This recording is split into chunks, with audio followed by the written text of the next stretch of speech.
Be part of the online BOMBA Business Summits and stand a chance to win smartphones, gift sets, hampers, and loads more. Visit our social media pages to find out more. Appreciate you for paying your taxes. Good morning, ladies and Proud to gentlemen. be Please take your seats. Ugandan.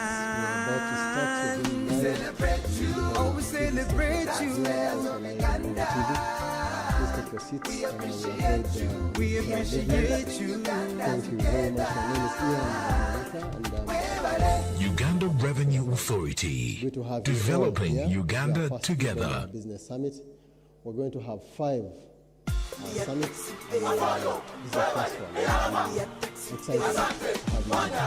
you. The Taxpayers Appreciation Season is here. We recognize, celebrate, and award Uganda's top taxpayers. Be part of the online BOMBA Business Summits and stand a chance to win smartphones, gift sets, hampers, and loads more. Visit our social media pages to find out more. Appreciate you for paying your taxes. We're proud to be Ugandan. Celebrate you. Oh, we celebrate you.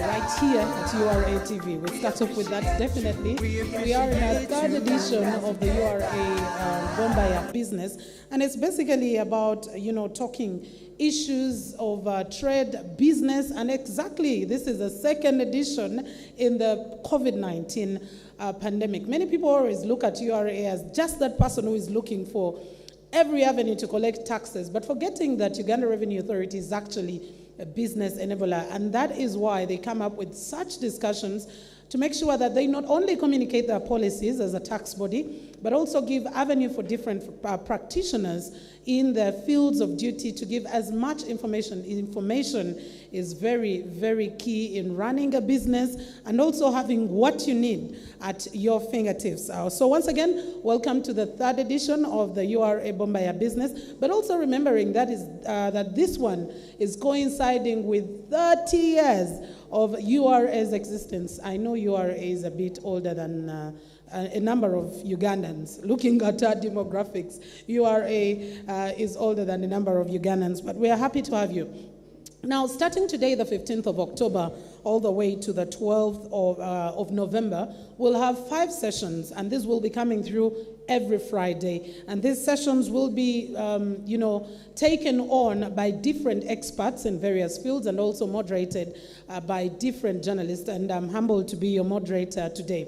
They will be tackling a number of issues, like I said, talking about trade, talking about business, talking about succession, and we'll also be getting to know how Uganda Revenue Authority has actually facilitated businesses in the COVID-19 era, as opposed to them just coming through and asking, you haven't paid this tax, you haven't done this, and you haven't done that as well. And I want to say a special thank you to all our partnering, media houses. Live on air right now, we're live on URA TV, and we are, of course, at the iconic building that's the home of the Uganda Revenue Authority. So we are live on URA TV. I want to say a special thank you to Uganda Broadcasting Corporation. We're live on UBC TV. We're also live on BBS Terefina. We're live on Baba TV. We're live on CTV as well as Smart 24. But just also to remind you that in case you get to miss bits of the discussion here, you'll be getting the entire discussion repeated on NBS television every Tuesday. That's from 11 a.m.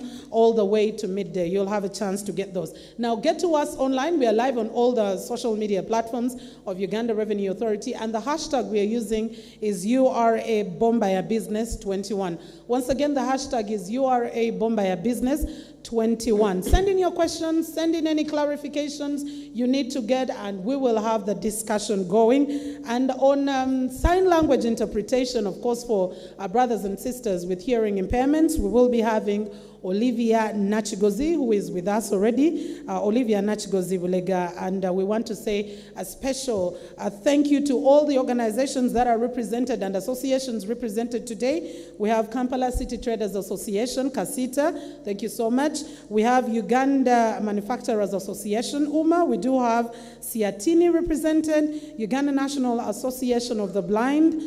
We also have Uganda Women Entrepreneurs Association, UWIL. and the University of Tax Societies. We have the Private Sector Foundation, Uganda PSFU represented, and the Municipal Development Forum. Once again, ladies and gentlemen, welcome to the third edition of the URA BOMBA Business, and I'm your host, Mildred Tuhaise. We'll take on the discussion immediately starting off from now. And of course, why not start with the Acting Commissioner General today, who is also the Commissioner, Domestic Taxes, Customs, I beg your pardon, Commissioner Customs, and that is Mr. Abel Kagumire, who will be welcoming us, officially opening this as we get into our discussion. We welcome you, Mr. Kagumire.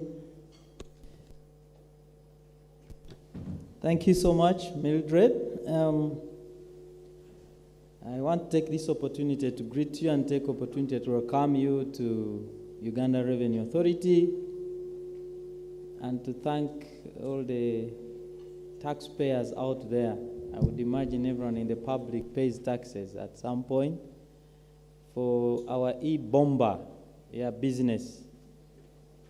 My name is Abel Kagumire, standing in for the Commissioner General.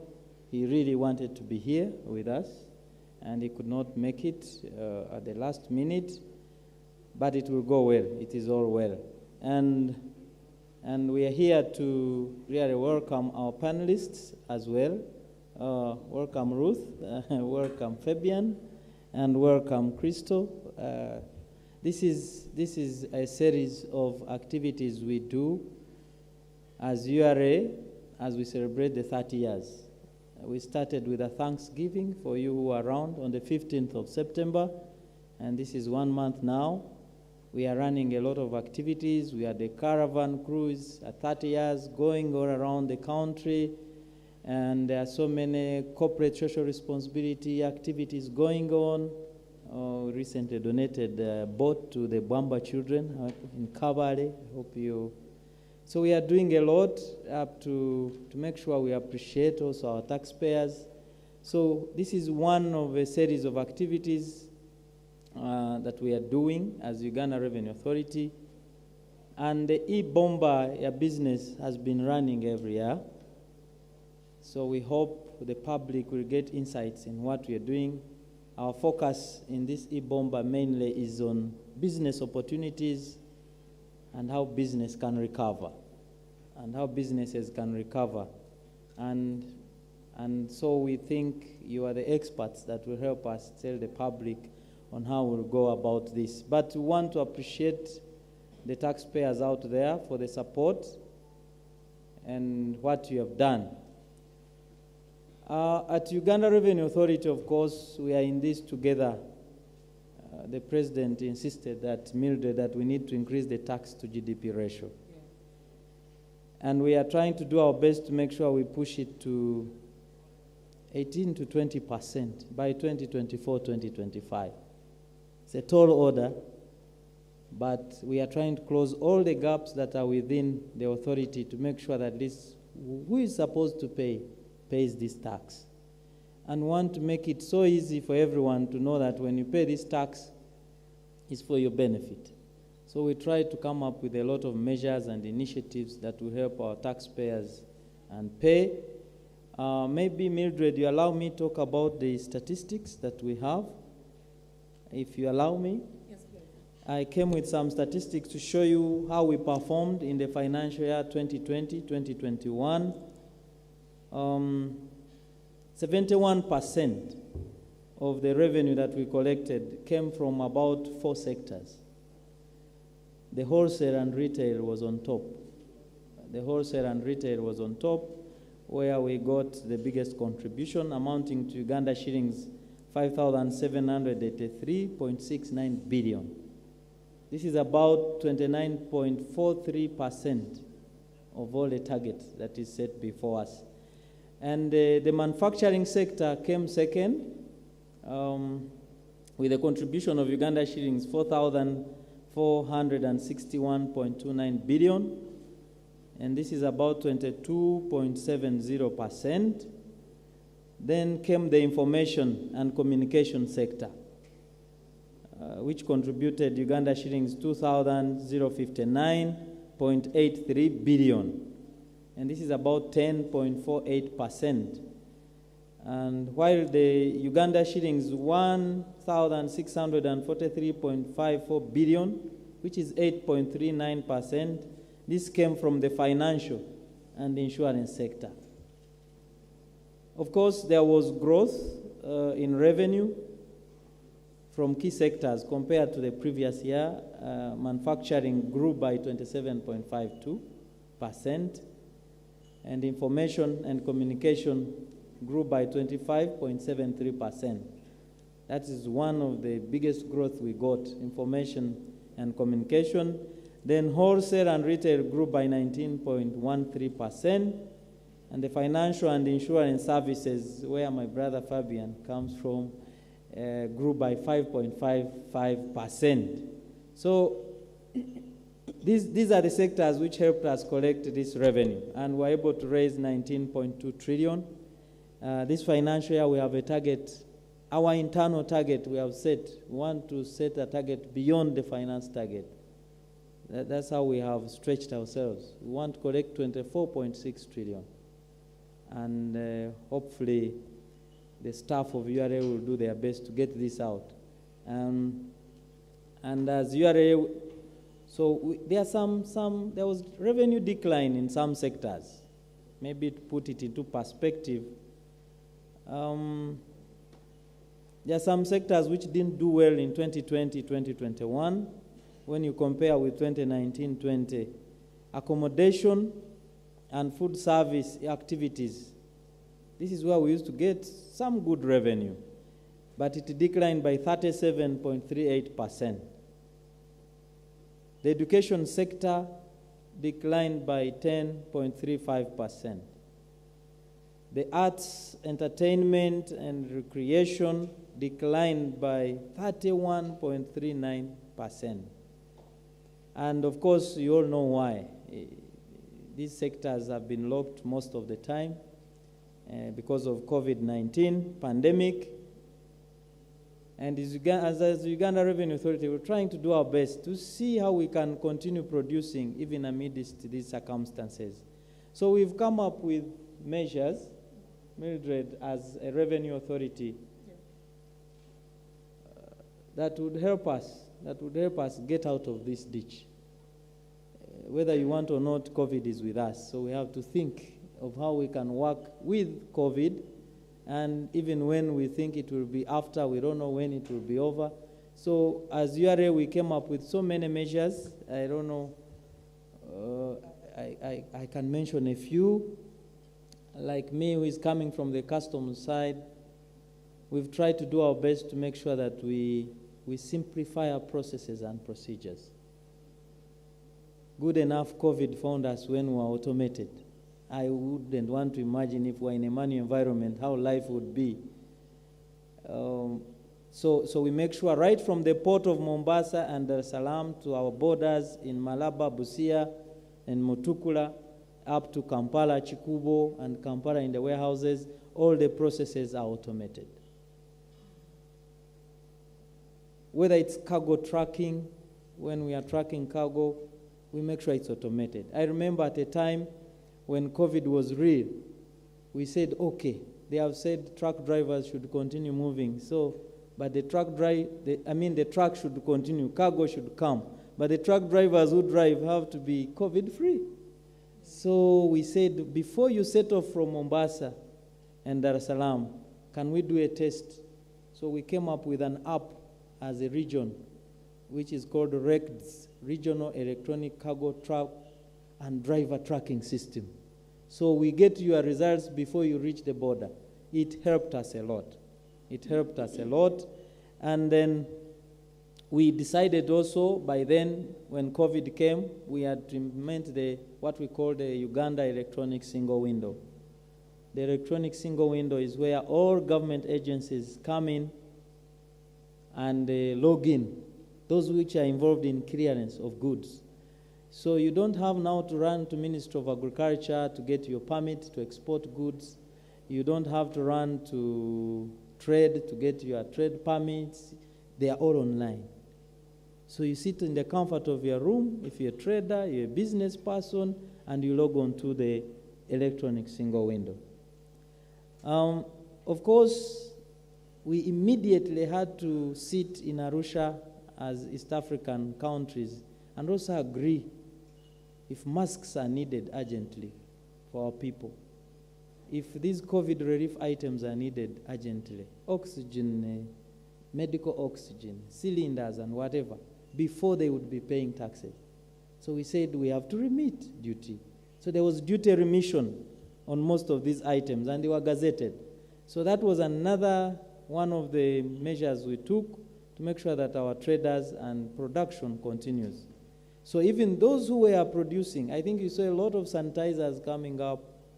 They used to pay taxes, so there was remission. So manufacturers of alcohol turned into now sanitizers.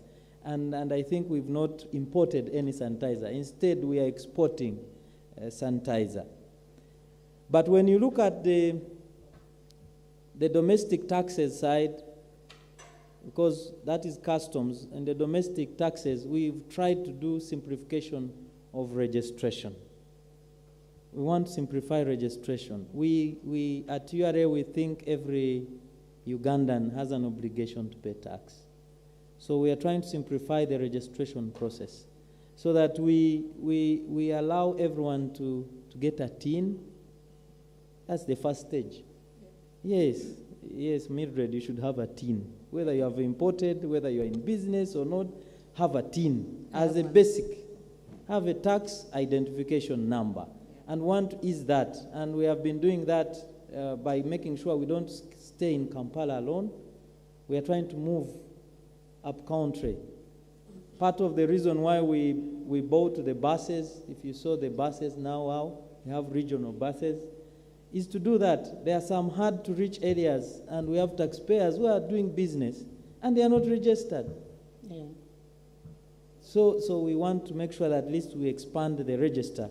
Currently, we are around 18,000 and want to grow it to 2.5 by the end of this financial year. So if you can grow it to 2.5 million taxpayers, we will be grateful. We also doing something in domestic taxes that would help us. You've heard about the IFRIS and the DTS, electronic fiscal receipting and invoicing system. So we want to say, if you're buying these things from a supermarket, please ask for a receipt.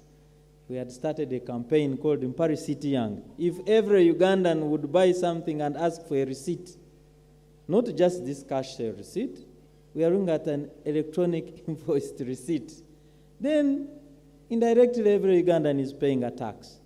And this is the campaign we are on. We've started with supermarkets because most people go to these supermarkets. We've started with manufacturers. We are moving. We want at least every Ugandan to support us in this endeavor. When you go to buy something, ask for a receipt. Ask for a receipt. Because that's when you know that actually on this receipt there was VAT. There was some tax which was paid. And we'll get it easy. It becomes easy for us to collect. For our manufacturers, of course, we have gone into making sure that there are some excisable goods. If it is alcohol, it is cement, it is water. We are going to keep on adding, the minister will add more items, that you should have a tax stamp. So when you have a tax stamp and you're producing whatever water you're drinking and it has a stamp, it means you've paid tax. So if you're drinking this Rwenzori or Wava water and you don't see a stamp, you alert us. That person has not paid taxes. And of course, we also started a facility called installment payment. Installment payment is where we saw people stranded, goods were stuck with us, banks were refusing to give them loans. I don't know why, Fabian, you're refusing to give them loans. So we said we are stuck with people's goods. So what we do, let's do an installment payment arrangement. So if you are to pay 120 million, pay us like 50% and take your goods and sell, and then you come back and pay. We saw it work for us. It did not stop. Instead of holding revenue, we came up with that measure until the banks now came up and are picking it up, are beginning to support our taxpayers. So there are so many, Mildred, that we have done to simplify our processes, to improve and support the taxpayers to continue paying, and we'll continue to do so. We ask for your advice and support, and we hope we'll get there and collect this 24.6 trillion for the development of Uganda, so that we get out of this dependence syndrome. Always borrowing. We can reach that level where Uganda can collect all the taxes, like other developed countries have done. But choking on loans, and it's not the way to go. And we need Ugandans to support us in this cause. Thank you so much, Mildred. All right, thank you very much. Our Acting Commissioner General, also Mr. Abel Kagumire, who is in charge of customs now. When Mr. Kagumire talks about 24.6 trillion target, we say tighten your seatbelt, but also just be responsible in any case and follow the procedure just to be able to thrive in business. As we continue with our discussion, we'll be focusing on some key areas, including loan management. We'll be looking at the investment climate. We'll be looking at intellectual property rights. And we'll also be looking at marketing channels, especially given the fact that during this COVID-19 era, there are many struggling businesses. Some have closed down. Some are really trying to come up again. Now that the president is talking about reopening the economy fully after 4.8 million of us are vaccinated. I will not forget to remind us to go and get vaccinated, because it's important for all of us to be protected against COVID-19. Let's also get one of our panelists, and that is Ruth Biyinzika, who is a head skills development facility at the Private Sector Foundation, Uganda, on what basically are the priorities of the entrepreneurs and business managers during the pandemic. Back in the day before such a pandemic, I mean, you would do everything and anything, yes? But what are those key issues that one needs to prioritize on during such a time? Thank you very much, Mildred, and thank you to our viewers. I want to applaud URA for organizing this event, not for only this year, last year and the other year. Yes. And I've been with them for all this time. So for me, I think having this discussion is quite very important, because things have completely changed. I mean, if it was the normal, we would have all this room filled. But it's not the case. And I think what businesses have learned, and they need to learn, is that things cannot be as usual. Sure. You know what happens is that a number of the business people we have would say, my mother, my grandfather used to do this thing like this. I have been doing it for the last 15 years and it's working. COVID has taught us the game has changed. We need to be a little bit more cautious. I can tell you, there are a number of businesses that never used to take risk as a key element in their business because they were comfortable. I have been managing my hotel for the last 20 years. It has grown and I'm making money, and I've been going to Japan every week or every 2 weeks. They never thought that a single day will come and the whole world would stop. What does this teach us? As a business, staff or allocating resources for risk and understanding risk. A number of times we say it is for Fabian in the banks. You know, for banks, risk is key. You cannot find a small business saying, oh, I need to learn about risk. Now, this is the time to allocate resources, to allocate personnel, to plan for risk and know a day will come and we no longer have parties. A day will come and the bars are closed. Just ask yourself, if I was running my bar for the last 20 years, during COVID, what is happening to me? Did I plan what I will do? Do you know what is happening to school owners? If for 2 years you are not earning, meaning if you don't learn how to diversify your businesses, that is also critical. Diversification of products. Last time I was telling people that, you know, if Coca-Cola as a company would say, in this particular time, let me go on my backpack and launch a new product. You've seen their bushera, you've seen their milk. Why is it now? Why? Maybe it is now what I'm thinking. I'm like, okay, the wedding numbers had gone a little bit down. You know, we consume a lot of sodas. Sure, all right? Sure. And the water, the hotels are closed. But with bushera, even when a child is at home and the flavored milk, I can still take it. Yes. You get it? And in a business, we don't think like that. We need to think a little bit more. And for businesses, more than ever, you need more skilled workers. You cannot just have, you need somebody that I can say Michael is able to market. Michael is able to drive the truck and deliver the product. It is not only about saying, she's very good with customer care. It doesn't work. You should be able to have an accountant that is also able to sell, that is also able to go online. And this for me is very critical. The issues of digital skills. I do remember a number of times we would use internet to chat, to just send emails. Things have changed. Those businesses that utilize IT during COVID have made a lot of money, and it won't stop. It has taught us that actually, and I know I talked to a number of young people that had shops in town, small shops in town. Yeah. When they locked, they said, what can I do? They called me, they said, what can I do? I said, you know what? You have your internet, you know how to use WhatsApp, you know how to use Instagram, you can use your Facebook, just go home. You don't even need to pay the rent. Because one told me they are demanding 6 million. I said, you can't afford it. She went home, got online. The money she is making online is actually now 10 times what she was making in the shop. Mm-hmm. You have to pay rent, you have to pay workers, and I think that for me, the digital era has come and it will not stop. Mm. It is not going anywhere. One of the other things that is also critical for businesses is that have a good relationship with your bankers, your financial institution, and I'm glad Fabian is here because things changed. If you're this person who never cared, this was a very trying moment whereby if you know your banker, it is easier, and it should not stop right now. Better businesses normally have better relationships with their bankers, better relationship with their tax institutions. I can tell you, if you had a number of people do not bother, URA, when they see URA, they run away. This was a time to test businesses that if you have and they had. I actually want to upload the CG because I can tell you when COVID came, we saw a lot of flexibility with URA. Yeah. And please keep it up.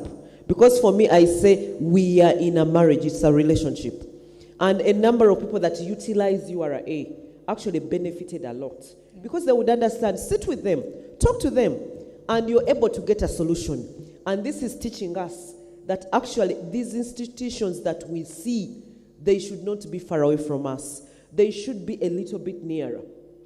And one of the things normally what employers do is that they say, these are my most important workers, these are clerical workers. Mm-hmm. But I can tell you in COVID, he told you that Uganda wanted the money, traders had to trade, manufacturers had to produce, but the guys were very important by the time were the truck drivers. Yeah. Did we know they are important? Yes. Did we know they were not until COVID? The people who saved our lives, even we as people, health workers, these are clerical. Normally, it is teaching us that actually all workers are important. Very, very important. Sometimes we don't invest in them. And for businesses, I am telling you, when you're planning for investment, skilling your workers, skill all of them because you need them. The other key issue I want to emphasize is business continuity. Let me tell you something, Mildred. During COVID, everybody thought I am dying next. I don't know if you didn't think about it. Sure. There is a day when I almost lost about very close people to me, about 5 in 1 week. In 1 week. And I said, God, if I can survive at least for the next 2 months, I would thank you. Because I can tell you, everybody almost got COVID. Everybody almost got COVID. And there was not a single time in the last 30 years in Uganda that we felt death was much more closer. Maybe during the HIV/AIDS period. Maybe that time. Yeah. And I think what it teaches business people is that you must be able to know that the business has to live beyond you. Because we lost so many people who were managing businesses, running businesses, but if it is only you who knew all the tactics of your business, if it is only you who was managing the business, then it wouldn't survive. And most businesses we have in Uganda are family-owned businesses. I share the experience of some of the family-owned businesses that I work with that I've been serving and supporting on the board. And there are people that we lost that I typically knew. I will not stop using these two examples because I am proud of them. One example is the example of Regina Muchibi of Uganda Funeral Services. I have served on her board for the last 10 years. And I am glad that during COVID, when she died, his sons are now running the business. So Joseph and Peter, I am proud of you for taking over and running your mother's business. Why? Because she left. She didn't know she would leave. She would die. Yeah. You get it? It is a very complicated business. She took time to train her sons and involve them in the business. Another example of the other business I'm very proud of is where we lost Hajat Aisha of Aloish Organics. She was another lady that was so close to me. Very young children. The last born is 5 to 6 years, about 6 years. The firstborn is about 25 years. Dawn, we are proud of you. When the mother died, even when she died, they did not close the business. They worked. Because she said, we must. The same thing with funeral services. And the same thing I remember Murana told his children, if I die, don't close the businesses. And I can tell you, these are young children, but they are able. So I'm speaking to you business owners. You have your sons, you have your wives. You don't trust your family, you trust outsiders. This is the time to have Ugandan businesses that can stand the test of time. How do we do it? Let's train our children. Let us involve them. Let us give them responsibilities. Let us open our businesses to institutions that are able to support us and advise us. Let us use opportunities like this one to learn and be able to see how we can make our business a little bit much more stronger. Okay. Wow. Speaking about business continuity, I think you speak to the heart of many businesses in the country. Even the businesses you consider as being huge, they think they need to think twice. And yes, more than ever, we felt death very, very close. Ideally, you would interview someone and a week after they tell you that person is dead. It was really terrible. But well, allow me now call upon, we'll be getting Ruth once again speaking to us. Krystal Kabwajara, who is also the Director Tax at PricewaterhouseCoopers. Now, even in COVID-19 pandemic, government still needs the taxes. URA still needs to hit its target. I mean, everything needs to continue running because, after all, services have to be coming through, meaning that even when I am struggling in a business, I need to pay the taxes. There have been some government interventions and the expectations as well that, the businesses did have from the government and the various tax bodies and everyone now. How is business community, in your own view and the research you've done, coping up in COVID-19, including their expectations of what would be coming in from government side, including the likes of Uganda Revenue Authority? Thank you, Mildred, and good morning, our viewers. Thank you to the Uganda Revenue Authority for this initiative. It is welcome. Taxpayer engagement is always a bonus. Getting closer to your taxpayers and as well as educating them is quite helpful. Now, Mr. Kagumire spoke to some of the measures that the government has put in place to support businesses, and I think it's always important to recognize and applaud the initiatives that government has done, both from a tax perspective as well as from a non-tax perspective. From a tax perspective, for example, the waiver of penalties and interests up to 20th of June have been very helpful for taxpayers in terms of giving them headroom and flexibility with their cash flows. In 2020, for example, there was the introduction of the withholding VAT, and thankfully, the URA was kind enough to stop the implementation of that as they saw the impact of COVID on businesses. Yeah. So all that is uploaded. And when I was preparing for this event, I took time to actually speak to some people in the business community across the spectrum, speaking to business owners, small, medium, large enterprises, just to understand from them the feel and what they expect more from the government.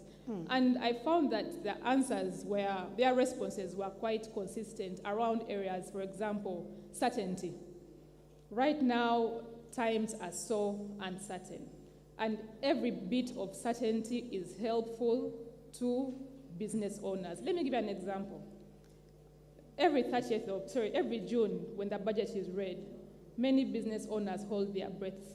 You know that there's going to be a change in the excise duty rate on sugar, on fuel, on beer, on airtime, And those annual changes really bring about uncertainty. And what business is asking of government is, can you take a long-term view of tax changes to help us plan better, to help us think long-term rather than having an annual change in the tax rate, which makes it very difficult for us to plan for our employers, to plan for our businesses, to plan for cash flow, to plan for working capital. So let us take a long-term view. If you could lock in those tax rates for at least 3 years so that businesses become more predictable, you create a predictable environment for them.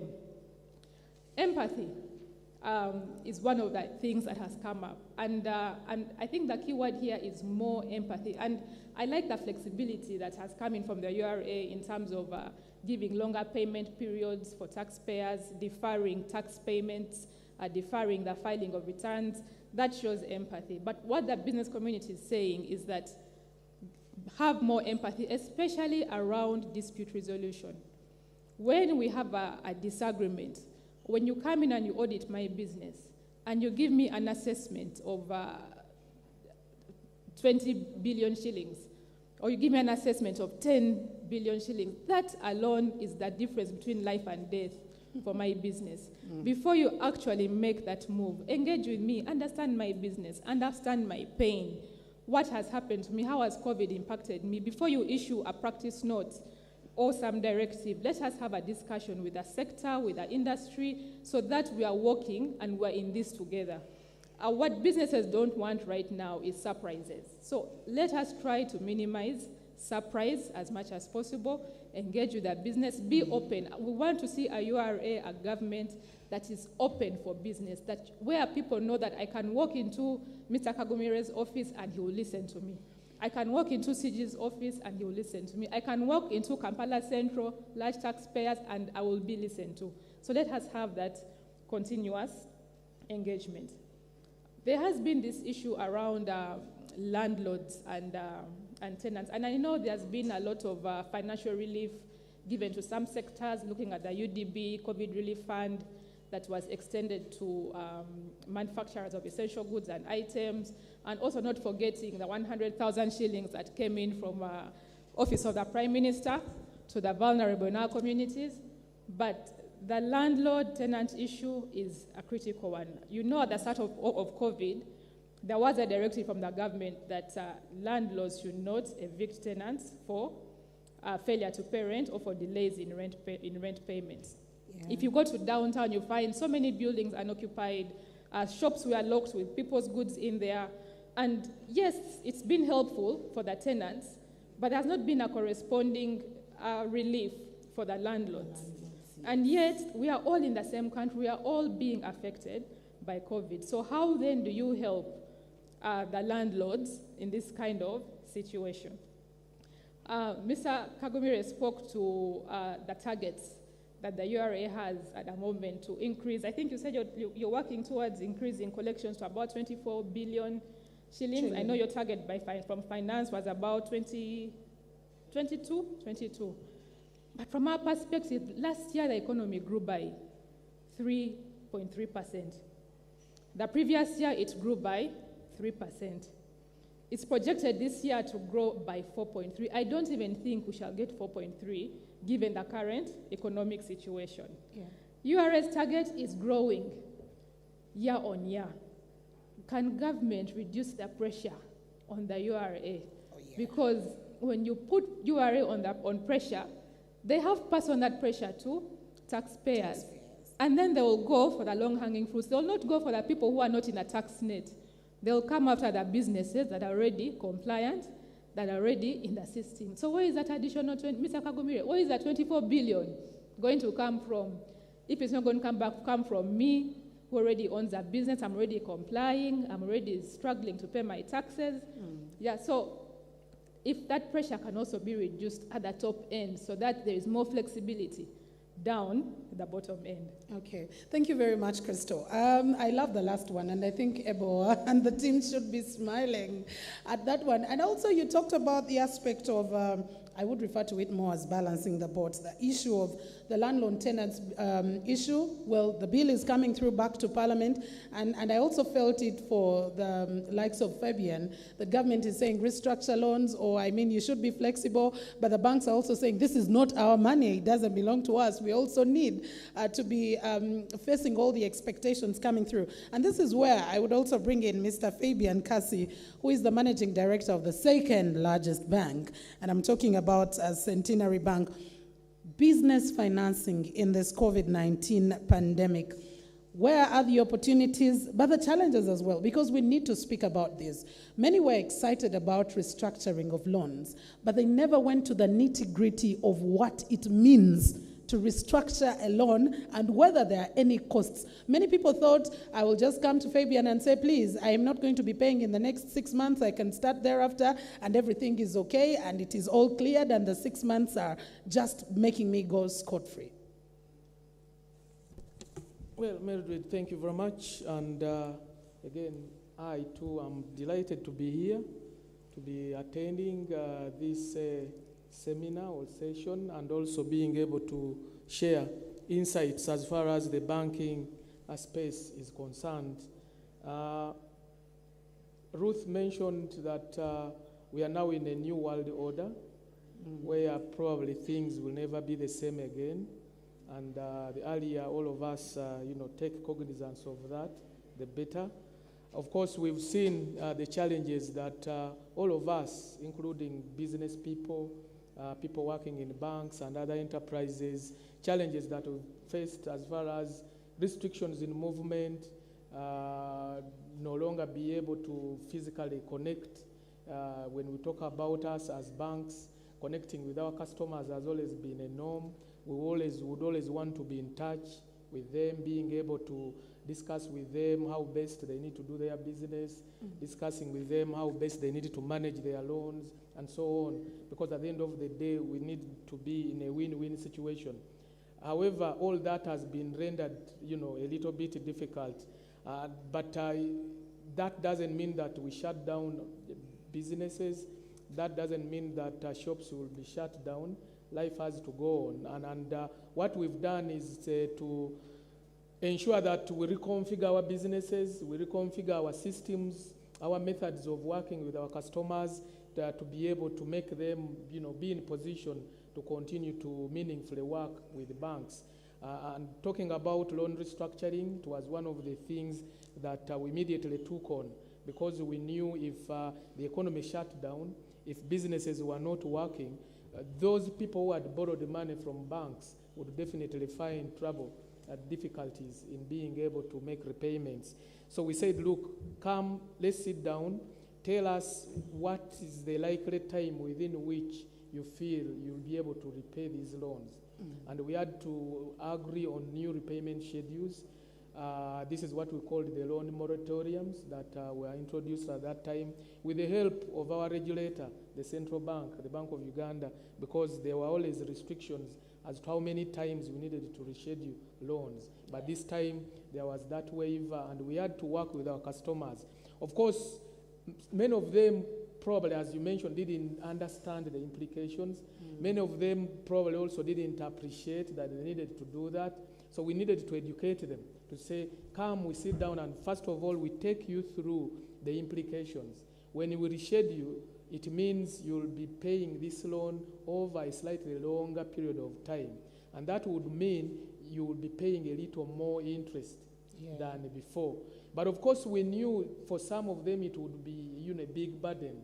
So we had to, on a case-by-case, decide whether we needed to reduce on the interest rates. And indeed we did for some customers.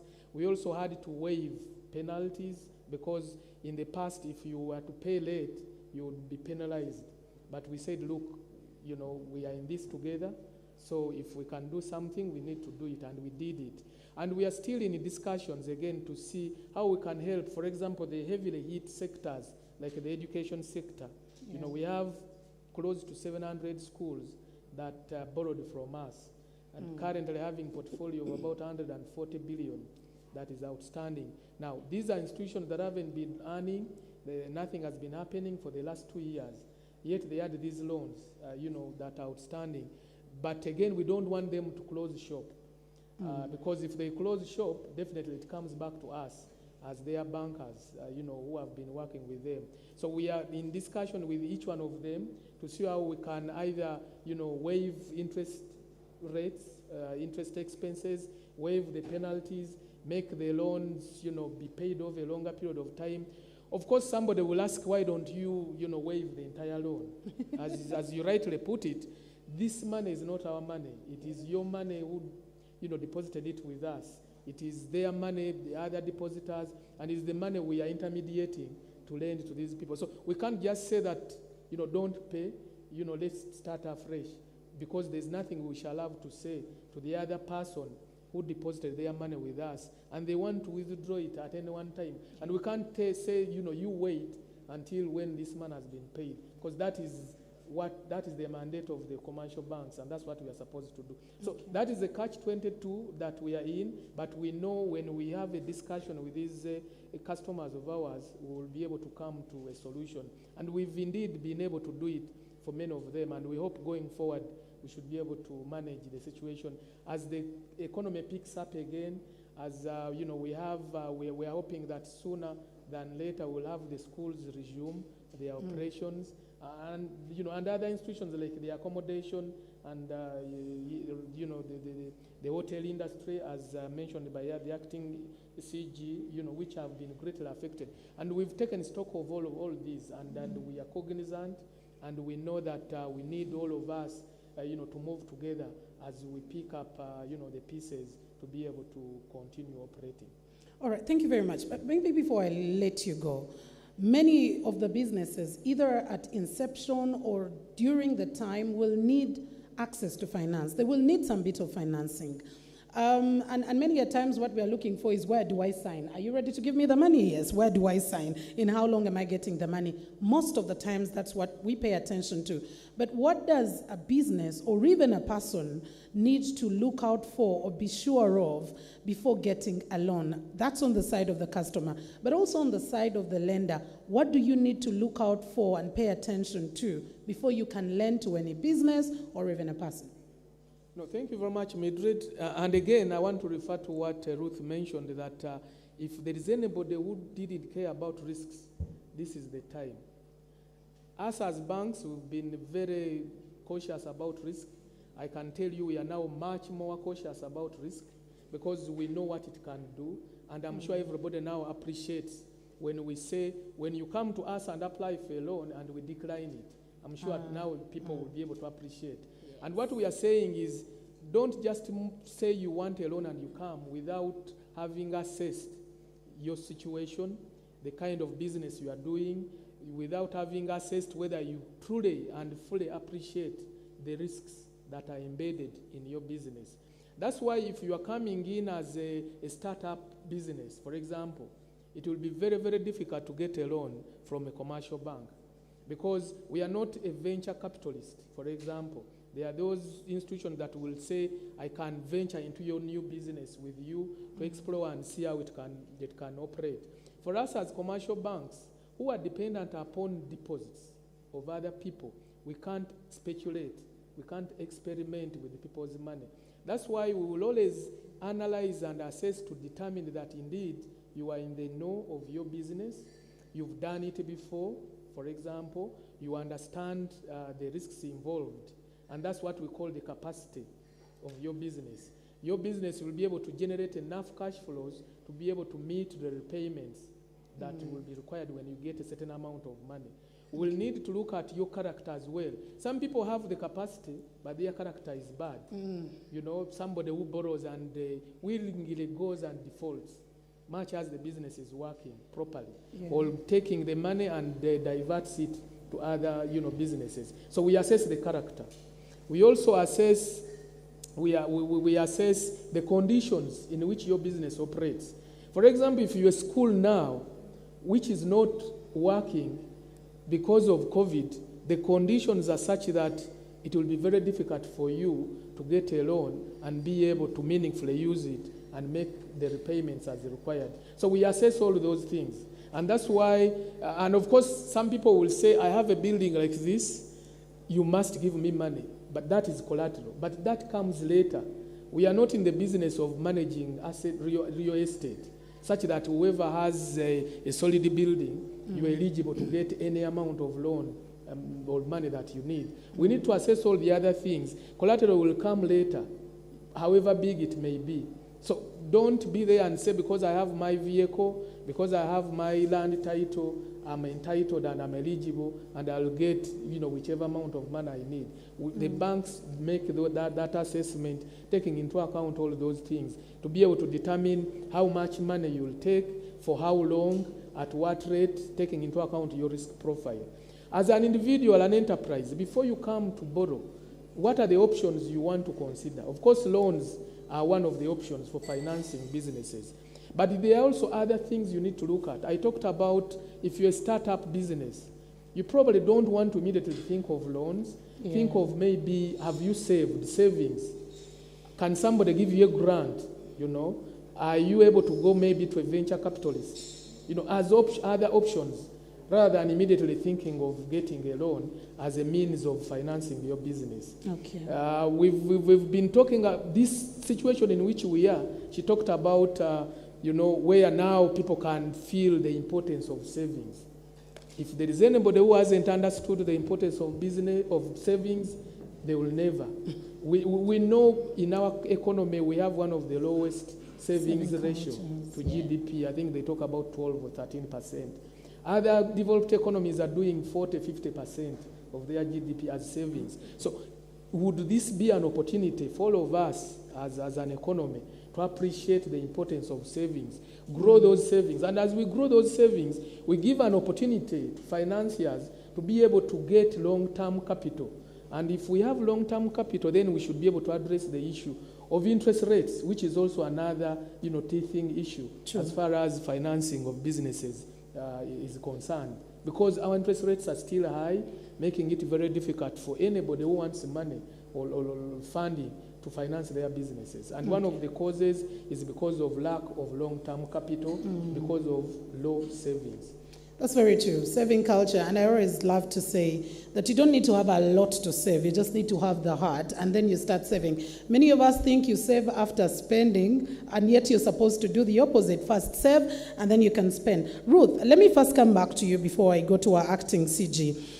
You talked about the 5 priorities. Maybe many of the businesses have not done that, and they have now to learn. But currently, as we stand, I have struggled as much to stay afloat. What are some of those things as a business owner that I need to pay attention to make sure that during this COVID-19 pandemic, I keep afloat, while I also put in place the others that you talked about that probably have not been doing? One of the things that entrepreneurs normally utilize is whenever there is a crisis or a problem, you turn it around. You can use it to turn it around. And I always tell people that what has happened is that a number of times when people see a problem, they take it as an opportunity. So for you, if you've not, and I want to use a very simple example of teachers that are entrepreneurs to make sure that people understand what I want to say. Currently, right now, there are teachers that have been home for 2 years. They have not been earning. But there are teachers who made the decision and said, within this period, if I only knew teaching, I am going to learn tiling. I know a teacher that is now handling tiling, putting tiles. He's now handling contracts because the construction sector never stopped during COVID. So they said, I am going to learn a new skill and I'm going to go into it. And I can tell you, 20% of the teachers will not go back to teaching. True. Because what they are doing now is making more money. I want to give you another example. There are so many teachers now who come to our homes and teach our children from home. I have a teacher that has a schedule daily. She comes to teach your child. You pay 50,000 per day to 30,000. And she has about 4 homes in a day. So that is 30,000 average times 4, which is 120,000 in a day. Meaning in 10 days, he's already earning 1.2 million. And probably she was earning half in a month, it is 2.4. Yes. You get my point. There are people that have come up with this innovative digital learning. You've seen it, where you pay a small fee. Yeah. You get it? Yeah. And they are teaching people how to learn. So businesses should be like that. If things are not working, if it is harder for you to do something or selling a certain product, use this opportunity and turn it around. It can actually become an option, a business opportunity for you. The other thing is that this is now the time to look at yourself as a business and see, did we have unnecessary expenses? Did we have unnecessary workers? This is the time for you to say, Tom, I know you're my friend's son, but I don't need you during this time. I know I am your Uncle Mark, but during this time, I think I need the quality. We need to take more time now to see, do we have the necessary workers that fit into our budget? Am I located in a premise where I have to pay a lot of rent and I don't need it? You don't have to be in Kampala anymore. And I think we are learning that people are making more money who are operating in, and I think you can give us those examples. People are operating in a suburb, you pay less rent, and then you're able to actually make more profits. And I think also one other thing as a business owner is about personal finance management. This business is for you, but a number of time business owners touch and move money from there. That is why they default on some of the loans anyway. Because they get a loan, they divert the money, they do this and this. As soon as you get money, you want to put your child in a very expensive school, you want to buy the most business owners actually, when they get a big contract, they buy the latest cars, and you ask yourself, is this a reward? Is this what MD you tell the clients? You get it? And I think that for me, this is the time as a business owner not to compete in expenditure, but to compete in innovative turnaround ideas that can help you transform your businesses. This is the time for you to say, if I was into catering, it is no longer working. Can I be in my home and then do online deliverables? Deliver to people's homes? Identify the bachelors and be able to tell them, I can always make you your Sunday meal. I can make your order. So for me, I think these are critical moments. And I also want to get to URA. I have said for URA, yes, you're doing a good job, but I think sometimes businesses want you to understand them. And one of the things I want URA to do as part of their CSR is to invest in innovative businesses. Identify young people that have very good business ideas. Support them. Learn the nitty-gritty of their businesses and the profit. Why? Because sometimes URA estimates, this guy that is running this travel company, I think, makes so much. This guy that has an events management company, you understand? So businesses feel, be with them. Nurture those innovations and understand them, because when you support and understand these young, to develop these businesses, you're able to know that for you to break even in this business, you need so much time.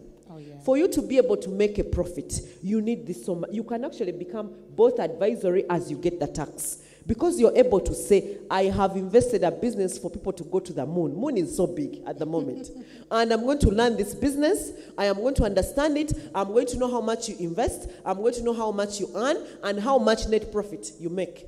You get it? Now, because you have nurtured it, you're even able to estimate how much you can tax. A number of businesses have a challenge. I have done trade before where you say, maybe I shouldn't record. Let me let URA estimate. You understand my point? Yeah. And for me, I think if you're able to do that, invest in that, and give us those model businesses, and let's see them grow. Then you're able to say, we have mastered these businesses, we know how they work, this is this is the average. It will become easier for people. They will feel that you're with them, you understand them, you are not coming in there when they have really struggled and tried to look for something new. People are going to funeral services, you're sleeping. Why don't you understand it? The moment they start earning money, you come in there. You understand?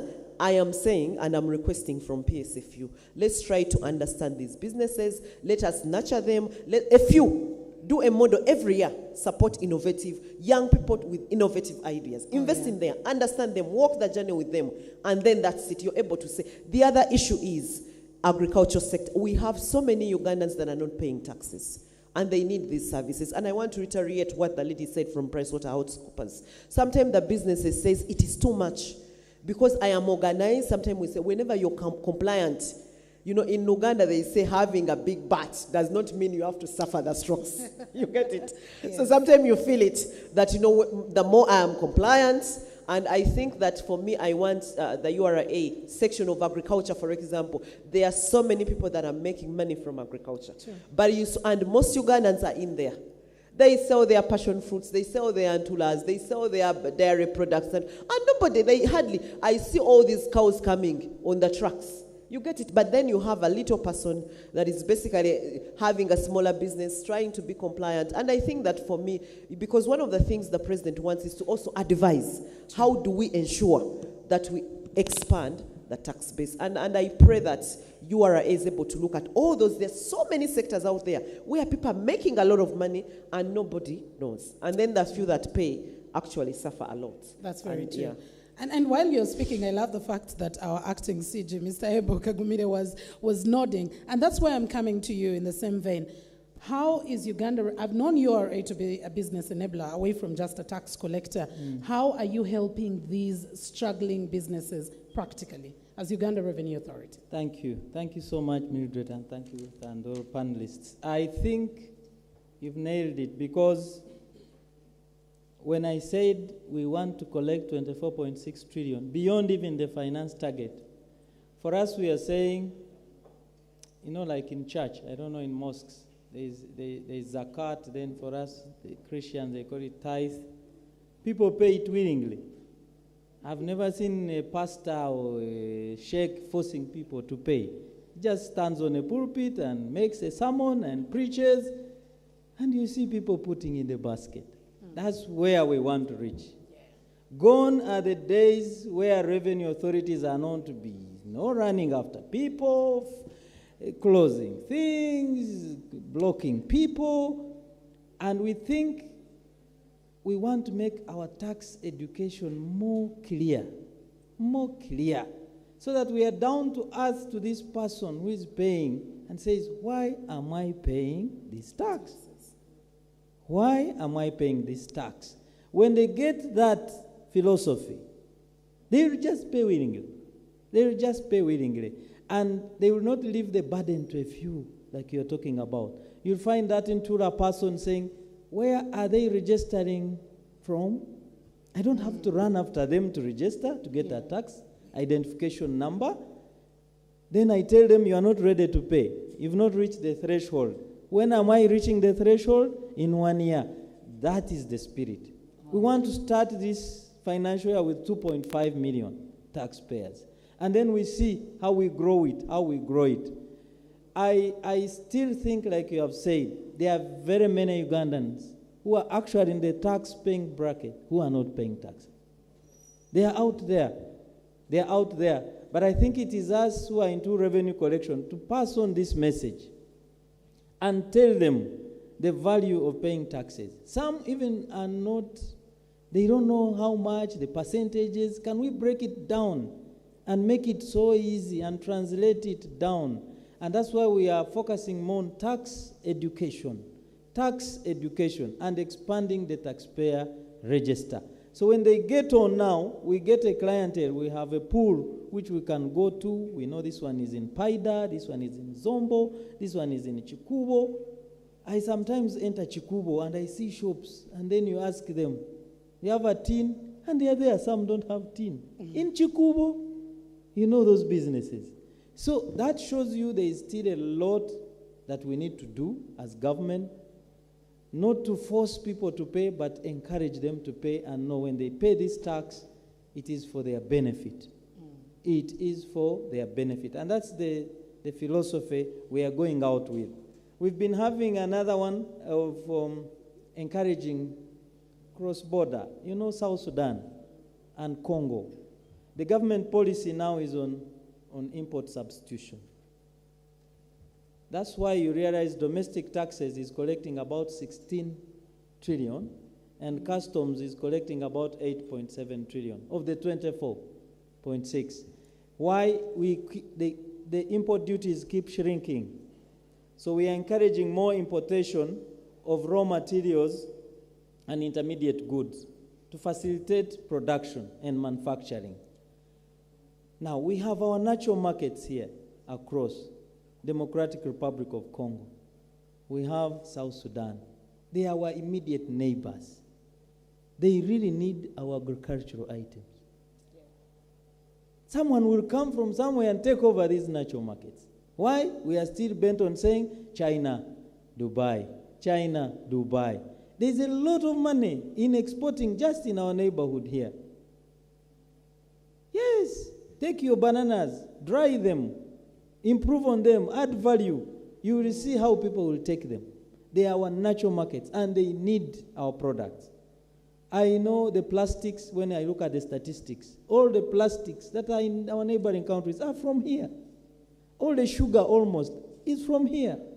So these are areas we need to do. As a revenue authority, we are trying to simplify processes for cross-border trade to make it easy for you to go. We've built warehouses at the borders for agricultural products. Bring and put them there as you wait for your markets and you transit to another country. That is the model, and that's where government is going. So we are going to focus more on domestic revenue mobilization. And we cannot get it unless we encourage Ugandans to get involved in production. Okay. And I think that is another area. One other area has been, we've been more into courts. We find a lot of money wasted, taxes wasted. We are in court all the time. PricewaterhouseCoopers goes with their clients and take us to court. We spend a lot of time there. So we've come up with what we call alternative dispute resolution. I think you talked about it. We are saying before we go to court, actually we should go to court. There should be a win-win situation between us. Can we dialogue? Can we mediate? Can we sit on table? If you are failing to pay 100 million, okay, is there any way, is there an option that you can pay 80 and we close it? Instead of going to court for 20 million. And so we've started that. So far, it has yielded about 365 billion. Wow. And we think we want to continue encouraging that. So as we do more and reach out, we have also done our contact center. Now we've revised it. We see MTN calling and asking our taxes. So we are doing the same now. If you call the URA toll line now, you will see someone pick your call at 11 p.m. It never used to happen before. Yes, officers are in there at 7 a.m. up to 11. Maybe with time we'll do 24/7 because there are some taxpayers outside Uganda who may want to call after midnight. Okay. But we have revamped that call center. We want to reach out to our taxpayers. We want them to be part of us so that we remove this tax burden from a few Ugandans and we all contribute to national development. Thank you, Mildred. Thank you very much. Maybe for clarity, you talked about having yielded about 365 billion, and that was in reference to alternative dispute resolution. Is that money saved for you not going to court and wasting a lot of time and money there? Yes, I think that is much, much better. 1 billion every day saved. Yes, it's much, much better than being in court. Oh, yeah. And we started it during COVID, because when COVID came, courts closed. So you are there holding billions and billions. We said, can't we call these companies? Come on table. Let's discuss. Where is the contention? Where is the issue?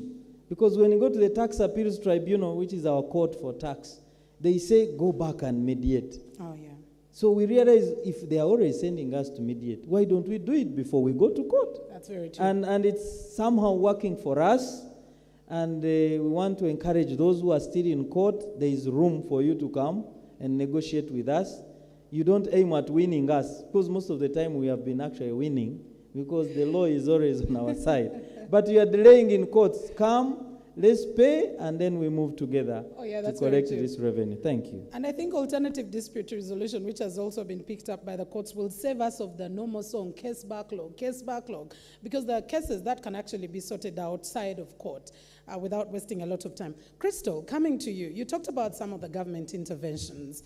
And, when you talked about the 100,000, I think someone out there was thinking, but that is still under review. There are some people who are not supposed to even get it, who got it. How is the government intervention working, especially during this COVID-19 period? is it actually reaching? Are the interventions reaching the intended, people?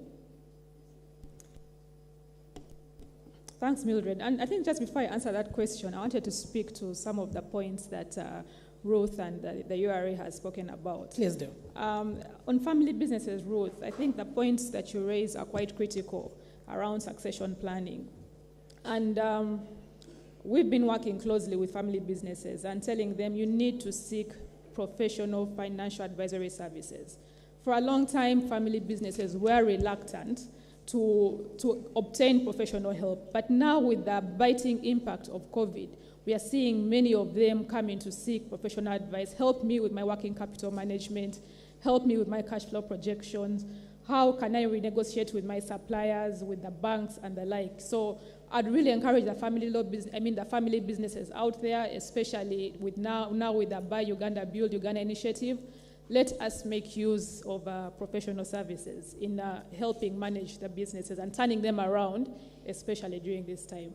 URA spoke to ADR, and it is something that the business community has welcomed, and we as tax advisors have been working closely in promoting ADR. And what I normally tell my clients is that when you go to court, there's always going to be a winner and a loser. And most times, you could end up being the loser. But when you pursue ADR and you sit at a table and you negotiate and you mediate, you end up with a win-win situation for both sides. However, that requires flexibility. I've been in those meetings, and it's usually pull and push, but eventually with flexibility and compromises here and there, you eventually come to a position that is agreeable to both sides. And this really reduces on the time that you spend, on the cost of litigation, on lawyers. I'm a lawyer, by the way. But if you can reduce that cost and the time that you invest in litigation, it would really help free up some of that cash that you would have paid out in costly litigation. So are the government interventions working? Yes, they are working. The waiver of penalties and interest, we've been working with so many taxpayers, helping them with the voluntary disclosures. People who had accumulated a backlog of tax liabilities have been able to take advantage of this time to actually declare their taxes to URA and pay the principal that has been outstanding, and have gotten relief from the penalties and the waivers. And that has given them penalties and interest. And that has given them some breathing space around cash flow management. So the penalties and interest that they would have paid has now been reinjected back in the business. The moratorium from Bank of Uganda on loan repayments has worked. We've seen so many businesses take advantage of that, renegotiating with the bankers, and they've also taken learnings from that and applied it now to their suppliers. So if I can renegotiate with my bank, can I also now renegotiate payment terms, credit terms with my suppliers in Uganda, my suppliers in China, so that I have headroom to be able to manage my cash flows better? So we see these initiatives working.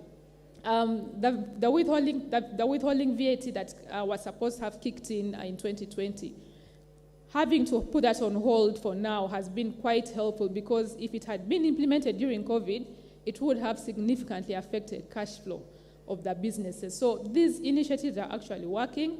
However, our call to government is to try and extend some of them even to 2021, especially, I know now the withholding VAT is coming into force. I mean, it's 2 years now and we are still in COVID. The initiatives that came in at the beginning of COVID, and we all thought that by 2020, the situation will have normalized. But it hasn't. Yeah. And we don't know what it's going to be like tomorrow in a year's time. So let these initiatives be continuous, because it's a win-win from both sides. If I continue operating, you continue collecting revenue. Oh, yes. Yeah. Thank you very much, Krystal. Mr. Fabian Kasi, coming back to you on loans still, because at some point in time, for any business that thought, I can never take a loan, I am all doing well, you may, because of COVID-19, need to take a loan. But what are some of those issues that one needs to know before taking a loan? Well, thank you very much again. Definitely, there are a couple of things you need to be aware of before you make a decision to approach a bank to access a loan. Things like Of course, the other time I mentioned about how is your business doing? You know, you feel it is business that is going to generate enough cash flows to be able to repay the loans. But as you do that, you also need to understand the tenor, the period. You want a loan that you feel you can pay over a 1-year period, or is it one which you think you can pay over a 6-month period? The kind of business you are dealing with, is it one where you need a grace period so that you apply for it? Because in most cases, you'll borrow today, after a month, you are expected to pay back. But you need to go there and say, look, given the nature of my business, I want to negotiate that I don't make a payment until after 6 months. And we do that a lot, especially for the agro-lending business, whereby somebody has borrowed to plant today and maize will mature after 4 months. Definitely you won't have money to begin paying on a monthly basis. You need a grace period of 4 months when you'll have harvested your maize, so that you are in position, you've sold your maize, and you are in position to begin paying the loan. Some people, don't take that into account. So you need to have debated and understood the kind of period that you need to negotiate with the bank. You need to know the interest rate. As you negotiate the interest rate, you need to know whether it should be floating or fixed. Most people don't know that. It's only when they see their loan changing because the prime rate has changed and they begin saying, but this is not the rate. But they didn't understand that when they were getting the loan, they were told that their interest rate is floating depending on how the interest rates will be changing over time. We've been hearing and we've been reading about Bank of Uganda rates, always changing, whereby, it is a signal to the commercial banks to also float or change their interest rates. And we've been seeing a trend of rates coming down. But you can also get a situation where the rates go up. Meaning if you had a prime rate of, say, 18% plus 1, if that P now changes to 19, it means you'll be now paying 21. All those things need to be understood so that you negotiate a rate that you truly understand and which you feel you'll be able to pay given the nature of your business. And of course, you also need to know the amount that you'll be able to afford. You don't just go and say, I want $1 billion. And that's when you'll go, after getting that $1 billion, you first go and marry another wife, buy a new car, before you now begin, resorting to financing your business. And in the process, you are making a mistake, and you'll definitely be in trouble, and you won't be able to repay that loan. So you need to approach a bank when you are very clear in your mind as to the kind of terms that you think you will be able to afford. And now it has been made mandatory that no bank will give you a loan before you sign off what we call a key fact document. That KFD document is the one which stipulates all the terms, and it confirms that you've indeed understood those terms, and that's why you need to sign off. Of course, the temptation usually is somebody wants the money now and now, they just ask, where do I sign? And many of them get tempted and just sign off things which they haven't understood. You are even given liberty to go and consult with your lawyer or somebody who is knowledgeable before you sign off those things. All that is available. And those of you who have come to borrow from commercial banks, there is that document which you have to sign off, which stipulates in detail all the terms. And if there is any term that you don't understand, you have the liberty to go and ask or get in an expert to help you to understand it, so that you are able to make an informed decision as to whether to take the loan or not. Thank you very much, Mr. Fabian Kasi. I bet over 60% of people never read that document in full. They will ask, where do I append my signature? And it's done. Well, ladies and gentlemen, we'll be taking a very, very short break. And when we do return, we'll continue with the questions. I've seen quite many coming through on social media, but that shortly after we return from the break.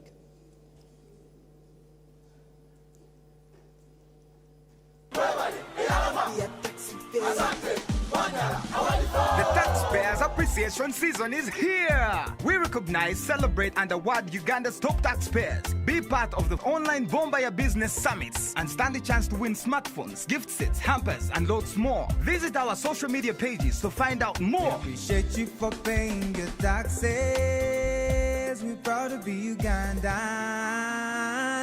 celebrate you. Oh, we celebrate you. Taxpayers of Uganda, we appreciate you. We appreciate you. Uganda together.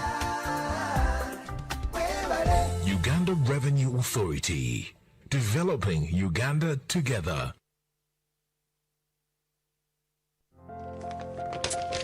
Wait, Abu. Tunamaliriza. And what are you doing throwing papers all over the place? I'm looking for an invoice for a sound system and cables that I received yesterday, but I can't find it. You know there is a way of keeping all this in one place and available to you as and when you need it. I really wish there was one, because the way these invoices grow legs and disappear. I believe this is what you're looking for. Now how did it get there? Tabo! Do you know that with EFRIS, you can stay on track of all your business transactions and improve on your record keeping? How so? Kati tuli ku computer with EFRIS. I just search using the fiscal document number and I retrieve the records I'm looking for. Bookkeeping becomes simple after that. Kapo, awesome, yeah. I began using URA's Kakasa solutions and now I'm in charge of my business. And you can as well. Kakasa, be sure you are in charge of your business. Uganda Revenue Authority. Developing Uganda together.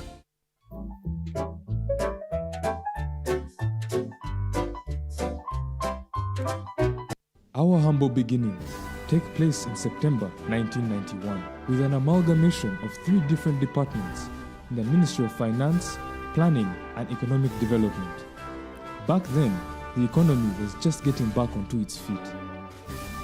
Tax collection stood at 6.83% of the GDP, amounting to 180 billion Uganda shillings in the financial year 1991-1992. The URA senior management team comprised of over 60% expatriate staff, and revenue collection depended majorly on cash-based systems. Over the years, we have developed more effective and automated means of revenue administrations, with 95% of URA's processes automated to mitigate corruption and position URA as a business enabler. Revenue collection has grown to 13% of GDP, amounting to 19.26 trillion Uganda shillings collected in the just concluded financial year 2020-2021. At 30 years old today, URA boasts of being an effective semi-autonomous body, providing revenue administration services, spanning the entire country and driving Uganda towards economic independence. We have a vision of mobilizing enough revenue to fund the national budget by 100%. We are 30 years stronger. Uganda Revenue Authority. Developing Uganda together. All right, welcome back, and thank you so much for keeping it right here. We are at the Uganda Revenue Authority iconic home, of course, the tower here. And this is the 3rd edition of the URA BOMBA Your Business. Will be running for 5 weeks up to the 12th of November, and it will be every Friday. So make a date with us every Friday, 10 to midday. Ask all the questions that different sector players who will be answering different issues with regard to how business can actually be kept afloat, issues of trade, issues of intellectual property, and much more about that. Your questions are already coming through. We have just a few more minutes to go, but a special thank you once again to all our partner media houses.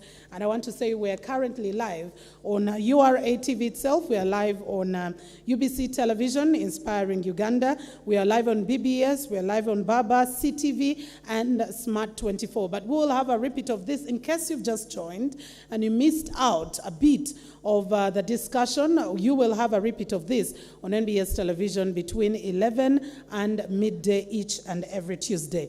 Now, my first question is to Mr. Abel Kagumire, who is also our acting CG today. This is from Nancy Nachiboneka, who asks, where would a diaspora customer in Uganda get a tin if they are not operating any business, but are doing a one-off transaction where a tin is actually a requirement?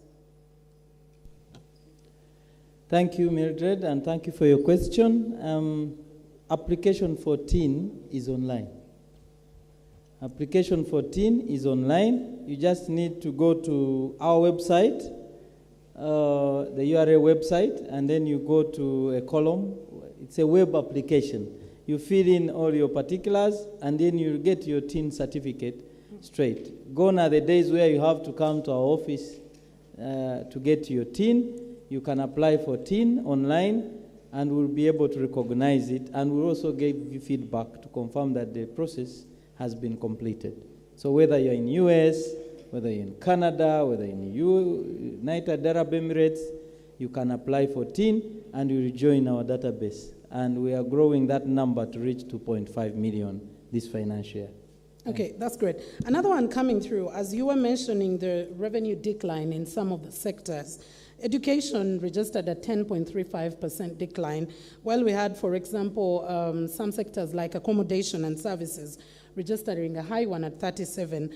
Both have kept closed, schools are still closed, and yet accommodation, at least for a bit, is open. And one is asking, why does this seem to be a rather low pace decline for the education services? And also another one, when you did mention about duty remission, and one is asking, how much did this cost in terms of revenue? Because this is revenue that at the end of the day should have been collected. Okay, thank you. The question let me start with the one on duty remission. Duty remission, basically we are saying if you're a manufacturer or manufacturers of COVID relief items in Uganda, you're not going to pay import duty. So even the VAT Act would exempt you, so that as you produce cheaply, and you are able to support Ugandans. And in terms of collection, yes, we may have missed the money at importation, but definitely we'll get it when you are exporting or when you're selling through income tax. Through income tax, through VAT, and through the workers you're going to employ under pay as you earn, all the domestic taxes. So it is a cost benefit. You lose the import duties, but you gain on the domestic taxes. I don't have immediate figures of how much we collected, but like I've told you, the domestic revenues have kept on increasing. Okay. Have kept on increasing, and the customs duties going down. Now, regarding the other question on the sectors, the question I didn't get it well, why education and accommodation? Education, they're wondering that education seemed to register a rather low decline pace at 10.3, and yet they are completely closed, haven't come back. When we assessed, we found that actually some schools remained online. They were studying online. They were not brick and mortar. And there's some payments which were coming through. There are some students who are paying school fees. There are some skeleton staff who are kept in universities, especially in some pay as you earn. So we saw some revenue coming, but not as expected. Not as expected. And that's a sector which was growing, especially the private institutions coming up, the private universities coming up, and the foreign students coming in to study from here. So with COVID, it had that impact. I think that is the explanation I can give at the moment. For accommodation, yes, hotels were closed, and tourists are the ones who normally occupy these hotels. As Uganda, we need really to strengthen local tourism and encourage it. How many times have you slept in a hotel, Serena, in a year as a Ugandan? How many times have you gone there? Oh, you say that is not affordable. I may not manage. But these are our facilities, and in the midst COVID, we are encouraging local tourism. Can Ugandans use these facilities which are available? Now that there is some ease in the accommodation sector and recreation, let's try to be there as we wait for the foreign tourists to come and occupy these facilities. That is a sector which has been badly hit, and we're also feeling it here at revenue collection. Thank you, Mildred. All right. In just a bit, we'll also, in the last few minutes, be engaging the media. There could be some questions coming through from our colleagues in the media, and I will request that we avail an easier option for the media to ask brief and concise questions. But while we go to that, Mr. Fabian Kasi, I'll come to you on the aspect of loan steal. It is perceived and believed that when you take a loan, the win situation is only on the financial institution. But at what point in time, or where is a win-win situation for both the lender and the borrower? Well, thank you again. Like all businesses, of course, and as banks, we want to be in a win-win situation. We look at the person or the enterprise we lend as a partner to the bank. And of course, you wouldn't want your partner to lose out in an arrangement. So at the end of the day, as a bank, we win when we've given you money, you've gone into a better position, and you've got better capacity to repay that loan. We win because you've given back money, of course, which money we are intermediating, from the depositors, but with a margin, with a return.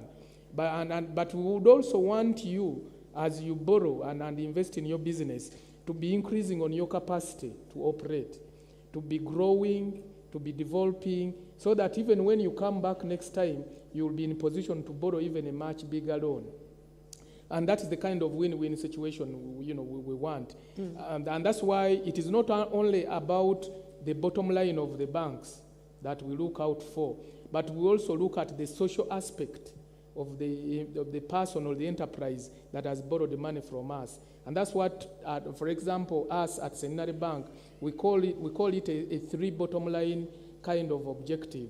We look at the money that we earn because that helps us to continue serving, but also look at the social aspect. Whoever borrowed the money from us, how has he benefited? How has he grown in the way he feeds, the way he takes his children to school, and so on. But also we look at how the environment is also protected. Those are the three bottom lines that we look out for. But of course, all the questions that are coming are about loans. And again, that's where it gets, slanted. We need also to talk about savings.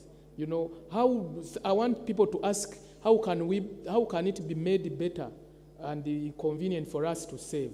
I will tell you that now, for example, following the new world order, we've automated the way people can open accounts seamlessly. You don't have to move to look for our premises or to look for our staff. You can now open an account on your phone, sent online. You can open an account, and it becomes active. You can use it to transact. You can transfer money in the comfort of your home using our mobile banking platform, dubbed Center Mobile. And all those things, people need to take opportunity of them, so that at the end of the day, as they think of borrowing, they are also thinking of saving. They are thinking of keeping their money safely. They are thinking of how they can transmit money, especially at this time where you no longer now need to use cash. Can you use a card? We have the Center Visa cards, which you can use to transact either through the agents that we have. We have one of the biggest agent network. Wherever you go, you'll find center agents, such that you are now enabled, in light of the challenges we have of movement, you can still do business using the banking services. All right, thank you very much. Krystal, what have you seen in the market in terms of how businesses are coping up with COVID-19? Well, we might be thinking that everyone is hit, and yet it's actually a totally different story on ground. Thanks, Mildred. Yes, the situation has been bad, it's been challenging, but there have been businesses that have been able to survive, and not only survive, they are thriving. And we see many of them that have been able to do that it's been as a result of innovation. Those that innovated early, that automated their businesses early, were able to continue providing services, continue selling, even during the lockdown. There are many businesses that had already logged into the mobile money payment platforms, and they're able to continue selling even during the lockdown. But right now, of course, you see that mobile money has now become the norm. But some other businesses came late to the party.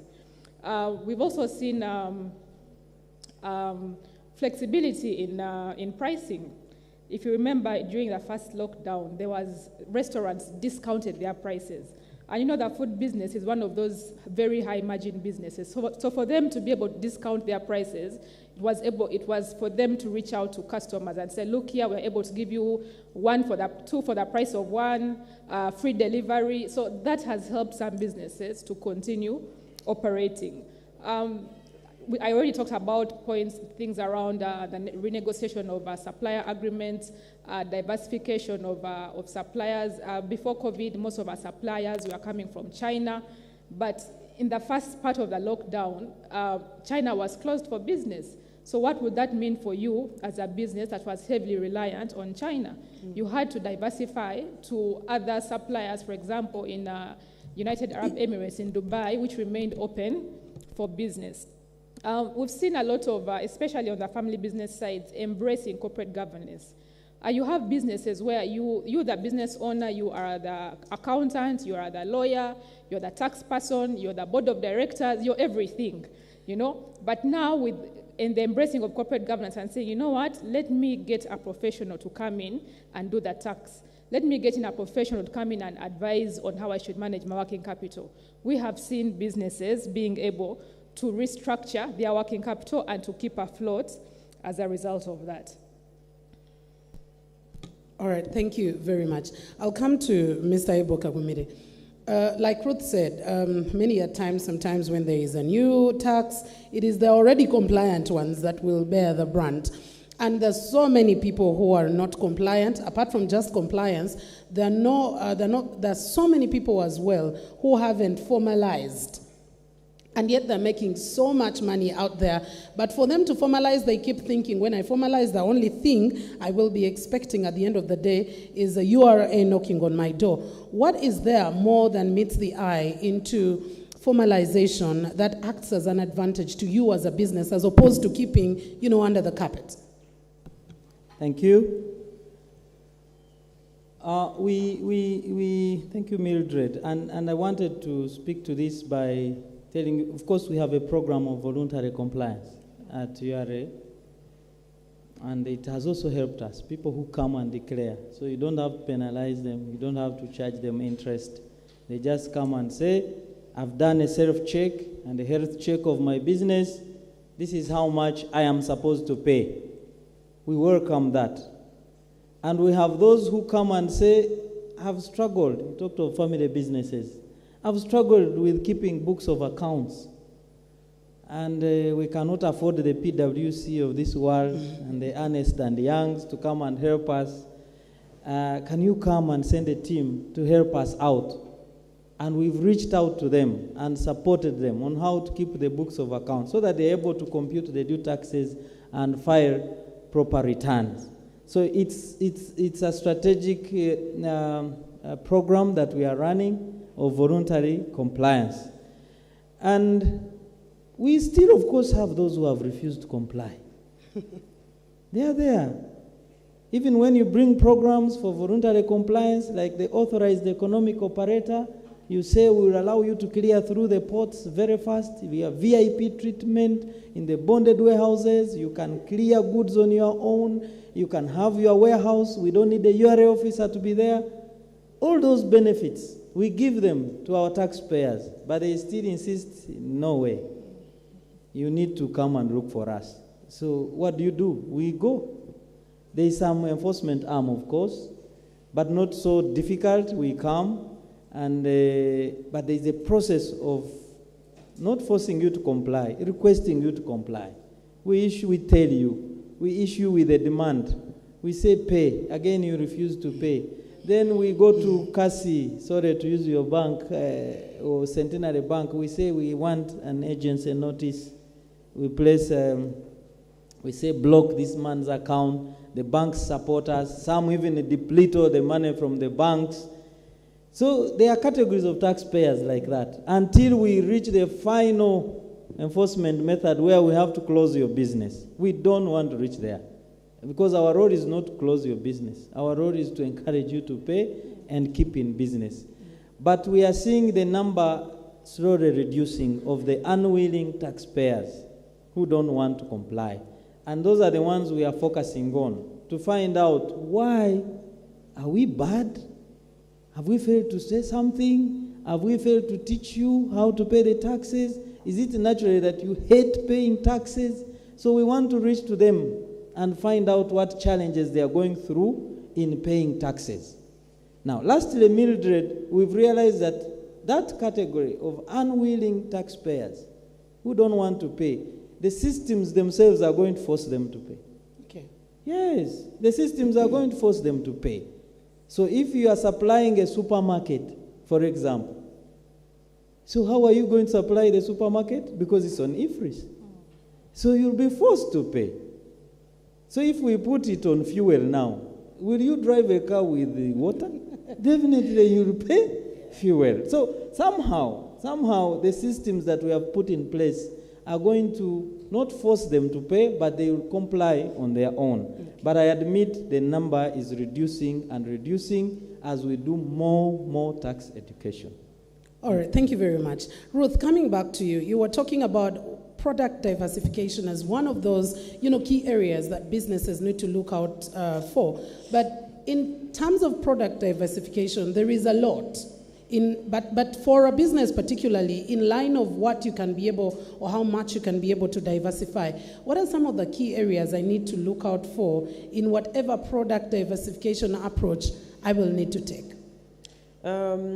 I think when I talked about that, it was as a result of now learning that things can, it is like Mildred, you're working on the TV station. Yeah. And if you're not thinking about something else, if a day comes and you can no longer work on the TV station, what happens? Sure. And I think for the last 15 years, I've been teaching businesses, but also individuals, even workers in companies, whether public or private, to say you don't have to rely on one thing. You need to think a little bit further. And I think for businesses, it is very possible to grow another segment, slowly but surely. And if you look at the successful businesses, the Madivanis here, the Mukwanos, they are not into one business segment. They are doing several business segments. You don't just wake up in a day. I think for me, the point would be if you're running a chain of restaurants, if you've been into education, you should be able to say, what else can I be able to do on the side and grow with time? And it has the potential to grow, but also sometimes some of them feed into each other, apart from looking out. And I think that is extremely, very, very critical, because if you are into one business and something happens and it's not working, then it becomes a big challenge. For example, you might say, it's like people who have schools, all right? If you had on the side a maize mill, initially maybe by the time you started it, it was supposed to supply your school, all right? But still you have other people you could supply. People have been eating. Yes. You remember when OPM procured maize and beans and all that? So you're able to know that I started this business. It's able to feed into what I'm doing. But on the other side, it can also grow on its own. It can also be looking at the market trends. What else can I be able to do whereby I see a demand in the future? It might not be necessarily related, but it could be something which is a little bit emerging, maybe where you have passion, you think you have a niche, you have maybe staff or a partner that is able to support you in that area, but the reality is we can no longer do one thing. We've been proved wrong. Yeah. And I know, because I chair a hotel, a Foster hotel on the board, and I know how much we have suffered in the hotel, whereby a time came and we had to put every worker, we just had to remain with about 10%. And what happened to the other 90%? And I know how much it means to a company where you're looking at one source of revenue and nothing else is coming out. And sometimes it's about, for example, if it's a hotel and in your head you said, okay, I would also do deliverables. You know, if, for example, cases where hotels were not working, but they had very strong restaurant services, they actually continued working because they would still deliver.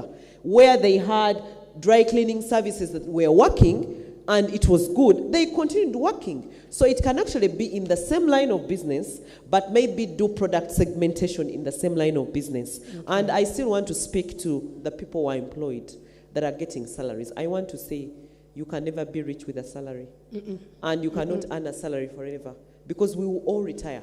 But how do you use that little money to be able to put something on the side for you, grow it very slowly? Because I can tell you, a number of people that pay taxes in the villages Are the people who were working before and they have now retired and they said they are small businesses here and there. And I think maybe one thing that we need to work with you is to encourage public servants, people who are employed, to start businesses and nurture them, because these are big. I can tell you, these are big investors when you go up country. Yes. If you go up country, it is the guys that get salaries that actually invest. And I think at times we forget them in our programs. So I think we need to reach out. I've not seen you reaching out to workers in companies. We need to reach out because those are big potential taxpayers, they are big potential investors, and we need to look out to them. All right, thank you very much. The conversation is almost just starting. It's interesting, and yet time is really against us. But I'll give each of our panelists about 2 minutes to give your parting shots, at least in the remaining few minutes that we still have on air. I'll start off with you, Krystal. Thanks, Mildred. We are in this for a long haul.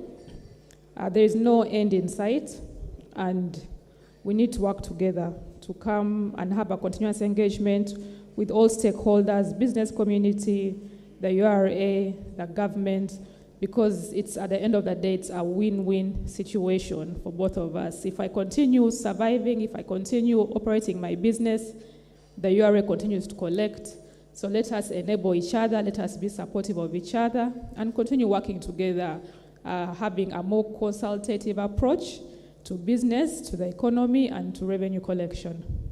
Thank you. Thank you very much, Krystal. Mr. Fabian Kasi, over to you. Well, thank you very much. I guess going through the discussion and the many things that have been happening of late, we've learned, first of all, we are in a new world order.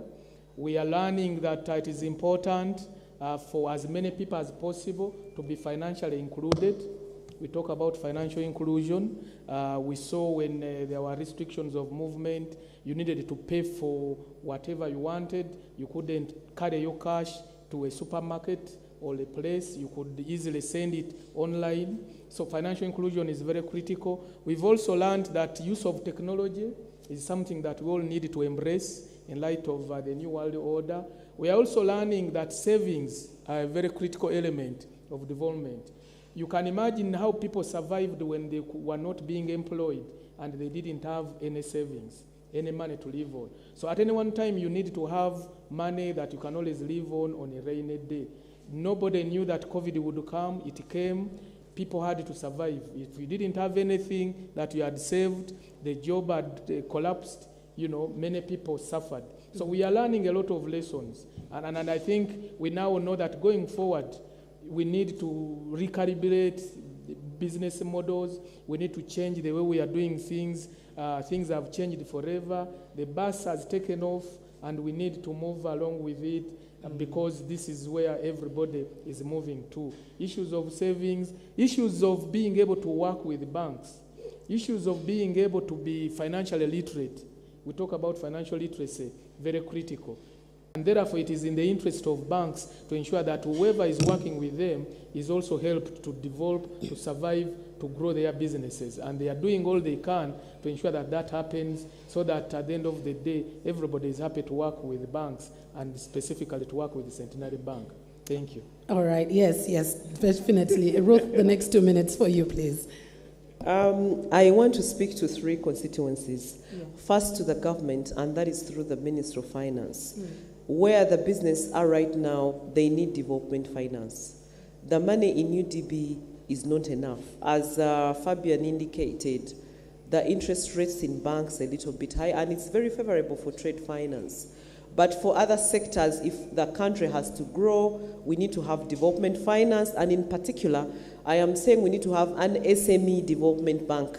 UDB is basically addressing the large companies, and we have so many small companies that actually cannot access, even startup. It's very possible that they can have a funding for startup because it is happening in other countries. Why not in Uganda, where we have a big high rate of unemployment? It should happen. The other thing is that the 100 billion for SMEs, for COVID, it's not happening. I don't know what is happening with it. I don't know whether it will be released when COVID is no longer there. That is extremely important. We are telling businesses to go on digital, but data is still very expensive, extremely expensive. And I think we need to look at it. We cannot encourage people to go online, but it's extremely expensive. They can't learn online, they can't trade online, they cannot transact online. Forget about WhatsApp. We are talking about real business, where a small business has to go on and start transacting. We need to look at it seriously. And when it comes to Ugandans that now I'm speaking to, we need to know that taxes that we are paying are meant to develop our country. And I think we need to enjoy paying taxes. On the other hand, we also have to demand how that tax is used. And I think that tax should be able to go to areas which we think are going to develop us. And I want to encourage all of you, because the waiver, I think you're still open. You say where you said, you call it Chikakase? How would you call it? Kakasa. Yes. Kakasa is where you come into URA, and then they are able to work with you. I want to thank them. And he didn't tell you how much they have collected. They actually, so many, it's been a success. And I want to encourage you, walk around any of their agents, and they are able to assist you. And I want to encourage URA to get more into this. Please keep it up. Once COVID is ended, get into the people. I have requested you to understand businesses, to fill them. As you levy a tax, fill them. Don't go back. I have a company where I'm sitting on the board, and they have been very, very compliant. And they said, oh, but we remember now in 2020, they went back. They were giving them clearances every year. And then later on, in COVID, they said, oh, we have checked, and I think the other 4 years, 3. And I said, oh, okay, now I'm raising it here. And it is coming from the businesses to ensure that at least, you don't come in when people are into the need, they are really struggling, and then, but I know that we have gotten the comfort, because if they were not pro-people, they would not be able to organize this. And I want to applaud URA. Every time we have sent somebody, I do so many referrals to your agents, they are always available, and we see a change. And I'm glad that this hall was named the Sendaula Hall. After our chairman. He was also our chairman of the board, a very polished gentleman. And I think for me, it also gives us comfort to emulate somebody. And I know right now it is into business, so thank you so much for that. I'm humbled about it. Then the other one that I wanted to say is that for businesses, this is a learning period. If you have not learned, you will never learn, I can tell you. Because every single person in this country, even a child, will not forget COVID. And it is here to stay for some time. That is what I have to say. And I'm asking you, do your things better. Manage your businesses better. Have the right staff. Use business advisors in your businesses. Think about the inefficiencies that you have and improve them, because it is very possible. It is through these moments that entrepreneurs actually come up. True. Yes. And we've seen the entrepreneurs and who they really are during this. And the last 2 minutes, please, to our Acting Commissioner General today, Mr. Abel Kagumire. Thank you, Mildred, and thank you to our panelists. I just want to say that at URA we have focused on to transform. If you read our vision, it is transform. It's a transformational revenue service for the economic independence of Uganda. And we are serious. Whenever I'm walking on that expressway and my wife tells me, I think our grandchildren are the ones going to pay this loan, I resonate with our vision. I say, yes, it's true. Our grandchildren may be the ones going to pay these loans. Government is borrowing. But who is collecting this revenue? It is us at Revenue Authority. And we have purpose to say, yes, we want to be independent as a country. So let's collect and let's work with Ugandans to collect what should be collected so that we stop this dependence. Every time we are depending and they force things on us, even when we don't want. And when I wake up as a Revenue Authority officer, I am mobilizing this revenue. And I want to do it in an efficient and transparent manner. And I want the taxpayer out there to know that a URA officer is going to collect this tax in a transparent and efficient manner. And that's what we've told all our staff. Of course, we work with patriotism. We love our country. Whatever we do, we don't want anything to come and harm our country. And our staff, I think we want to get out of that corruption tendencies. They normally talk about it. We want to work with integrity and professionalism. And want to pledge to Ugandans, that's what we've purposed to do. and we are going to do it. So I want to appreciate you, Krystal. I want to appreciate you, Cassie and Ruth, for coming by to share with the Ugandans and the taxpayers out there, and Mildred for moderating on behalf of our Commissioner General, of course, who has not been able to be here, Mr. John Musingzurujochi. Unfortunately, he really wanted to start this first e-BOMBA business, but I know he'll be joining in subsequent e-BOMBA. He could not be here. We want to appreciate your insights into this and our taxpayers for paying your taxes. Thank you, Mildred. All right, thank you very much, and we'll need to be closing off this. The wrap-up of the discussions will be up on the URA, all the URA online media, and we want to say thank you to URA TV, BBS Telefina, UBC Television, Baba TV, CTV, and Smart 24. Once again, if you missed this session, you can be able to catch it on NBS TV. That's Tuesdays between 11 and midday. Now, we'll have the next e-BOMBA happening next week on Friday, and this one is going to focus on the real estate sector. There is also a chance to invest because of the over 200,000, for example, housing units that are needed for Uganda annually. We are only able to provide about 60,000 units. So you will be delving deeper into the discussion about the real estate sector on our next e-BOMBA next week on Friday. And like I said, this will be going each and every Friday up to the 12th of November this very year. The hashtag is URA e-BOMBA Business 21 on social media. I've been your host, Mildred Tuhaise. Thank you so much for joining us. And on sign language, we were joined by Olivia Nachigozi Bulega. A special thank you to all our panelists. Thank you for your time. And those who are watching online, thank you as well. And on air, we want to say we bring it to a close here. But once again, we'll be back next week on Friday with a focus on the real estate sector. The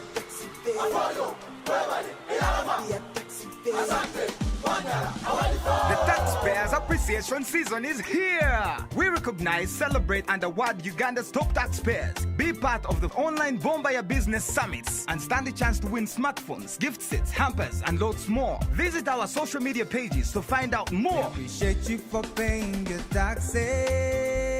We're proud to be Ugandan.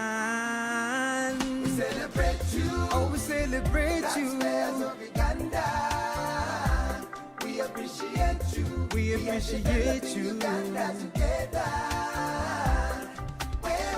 Uganda Revenue Authority. Developing Uganda together.